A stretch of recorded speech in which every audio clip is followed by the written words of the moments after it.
अस्सलाम वालेकुम बुजुर्गों, भाइयों बहनों। हज़रत दाऊद अलैहिस्सलाम की नबूवत। एक रवायत से मालूम होता है कि हज़रत दाऊद अलैहिस्सलाम यहूद इब्ने याकूब की औलाद में से हैं। जब तख्त पर बैठे इसके 40 बरस बाद इनको पैगम्बरी मिली और अल्लाह ताला ने इनको इतनी क़ुव्वत दी थी कि कोई बादशाह इनके साथ मुकाबला नहीं कर सकता था।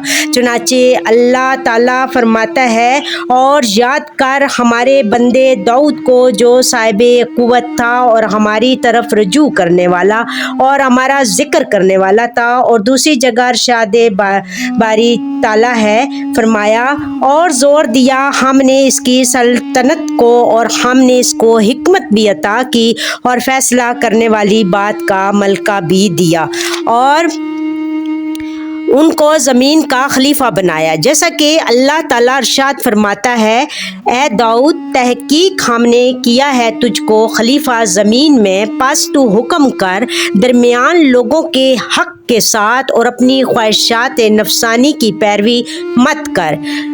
अगर तुमने ऐसा किया तो यकीनन तुझको गुमराह कर देवेगी खुदा की राह से। और अल्लाह ताला इनको ऐसा खुश आवाज़ किया था, यानी जब वो अपनी आसमानी किताब ज़बूर को पढ़ते थे तो इनकी खुश अलहानी से बहता पानी भी थम जाता था। एक रवायत में ये भी बयान किया गया है कि वो आसमानी किताब ज़बूर को बेहतर तरह के अलहान से पढ़ सकते थे। और एक रवायत से ये भी मालूम होता है कि ज़मीन के वाहूश और चरिंद दो तियूर और परिंद जमी और जानवर हवा पर और ज़मीन पर खड़े होकर सुनते थे और फिर सुनकर बेहोश हो जाते थे। और दरख्तों की पत्तियां भी जर्द हो जाती थी और पत्थर मोम की मानद हो जाते थे और बड़े बड़े पहाड़ जुम्बश में आ जाते थे। और सब के सब हज़रत दाऊद अलैहिस्सलाम के साथ तस्बीह पढ़ा करते थे, जैसा कि खुदावंद कदूस ने अरशाद फरमाया, ए पहाड़ वाले जानवर और रज्जू से पढ़ो और तस्बीह करो और इसी के साथ किताब ज़बूर की भी पढ़ा करो, जो कि अल्लाह ताला ने हज़रत दाऊद पर अलहाम से वो आसमानी किताब नाज़िल फरमाई थी। बाज़ कतब तवारीख़ से मालूम होता है, बल्कि मतरजम ने अपने मुतालिया ख़ास में भी ये चीज़ देखी है कि तौरात और ज़बूर में ज़्यादातर मसाइल अमरुह नई वहदा वईद के हैं और तरीक़ा इबारत के कम मज़कूर हैं। और ज़बूर पढ़ते वक्त हज़रत दाऊद अलैहिस्सलाम की आवाज़ तकरीबन 40 फरलंग तक पहुँचती थी। इस आवाज़ से काफ़र लोग बेहोश और मुर्दा हो जाते थे।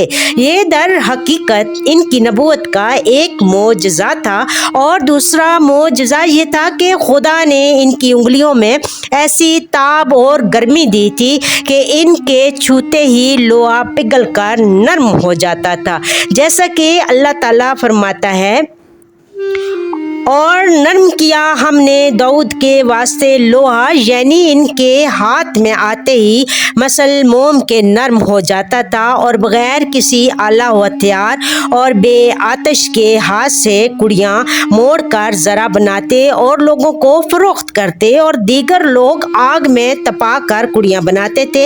एक रवायत में है कि लोहे की ज़रा पहले उन्होंने ही आज़ाद की, जैसा कि अल्लाह ताला इरशाद फरमाता है, और सिखाई हमने कारगरी और बनाया एक किस्म का पहनावा तुम्हारा ताकि बचावे तुमको लड़ाई से। और एक ज़रा उस वक्त 400 दिरहम में फ़रोख्त होती थी और इनका ये मामूल था कि वो 200 दिरहम हम दरवेशों मुताजों को देते थे और 100 दिरहम अपने ख्वैशो अकारब को देते और 100 दिरहम अपनी इबादत के लिए अपनी ग़ज़ा में सर्फ करते और अपने जुमला औकात को भी 3 तरह पर तकसीम किया था।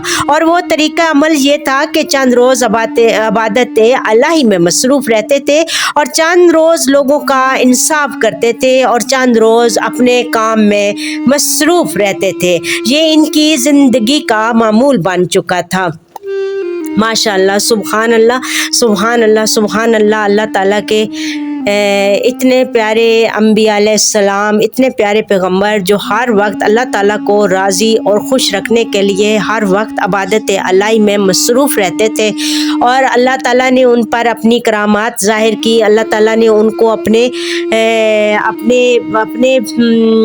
ایسے معجزے دکھائے کہ وہ اللہ کے نیک پیغمبروں میں سے تھے، اور اللہ تعالیٰ ہم سب کو اب ہمارے اوپر آئی ہوئی آفتیں، مصیبتیں، بلائیں، آزمائشیں دور کرے، اور اللہ تعالیٰ تمام بیماروں کو شفا دے، اور اللہ تعالیٰ جو بھی بیمار ہے اللہ تعالیٰ ان سب کے لیے آسانیاں پیدا کرے، اور جو ناحق جیلوں میں قید ہے اللہ تعالیٰ ان کی رہائی کا غیب سے اسباب پیدا کرے، اور اللہ تعالیٰ جو مشکلوں میں ہے اللہ پاک اپنی غیبی مدد سے ان کے لیے آسانیاں پیدا کرے، اور اللہ تعالیٰ ہم سب مسلمانوں کو صراط مستقیم پر چلائے، اور اللہ تعالیٰ ہمارے کسی نیک عمل سے خوش ہو کے اللہ تعالیٰ ہم کو خانہ کعبہ اور روضہ رسول کی زیارت کروائے، اور اللہ تعالیٰ ہم کو نماز پڑھنے کی توفیق عطا فرمائے۔ اللہ تعالیٰ آپ سب کو ہمیشہ اپنوں کے ساتھ ہنستا مسکراتا رکھے۔